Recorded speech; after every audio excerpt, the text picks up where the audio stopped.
Udlubheke usevele wazifaka zonke enyameni kwiqembu wamavikelaMbuso, kuyiqembu eliholwa laphana uPotso wezendidane. Nginibingelele ngiphinde nginamukele kuyo le channel ehamba phambili eRed Inkeza. Lami igama engumfeza untuthuko wakho malo bathi la sibona amagumede. Mawuthi usemusha la ekhaya socela enze sure ukuthi uyasubscribe, ungakhohlwa ukucomment nokulike nokushare okukhulu kunakho konke. Udlubheke iminister umfaka khuzayo usevele wazijikijela zonke enyameni kuPotso, insizwa eyihola laphana amageza ezendidane ke. So khumbula ukuthi insizwa seziphume laphana iqembu wamavikelaMbuso nokuyiqembu elisha emveni kokuba baziphume laphana emagezeni ke asathethe uyena umfana wendidane ke. Namhlanje kuphume laphana i-CD cover yeqembu wamavikelaMbuso nokuphume laphana isihloko se-album esithi iklasi lamahala ke. Laphana abantu abaningi bakhombisile impela ukubeseka laphana, babonakala bayiphanyeka laphana emakhasini abo ku-Facebook ke, nabanye abaculi bebelokhu bakhombisa ukubaseka njalo ke emveni kokuba i-album yabo yokuqala ezophuma kuyo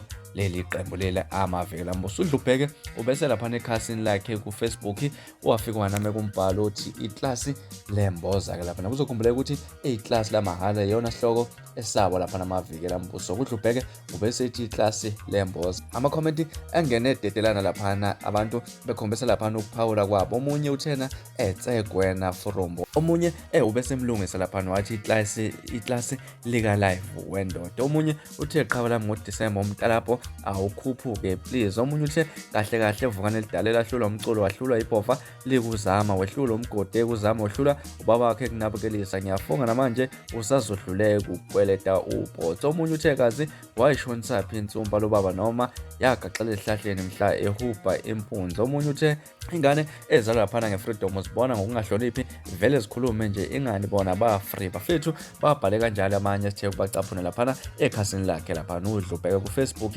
ekuyiposti kade ifakile esihloko esithi iklasi lemboza. Mina ngizofisa ukuzwa ukuthi kuthini okwakho ukuphawula ngalolu daba, shona laphana kwi-comment section sixoxe ngalolu daba. Bekuyona ivideo namhlanje bangani zakwethu, ningakhohlwa ukucomment nokulike nokushare nokukhulu kunakho konke bese niyasubscribe. Nibe nosuku lomnandi, nginithanda kakhulu.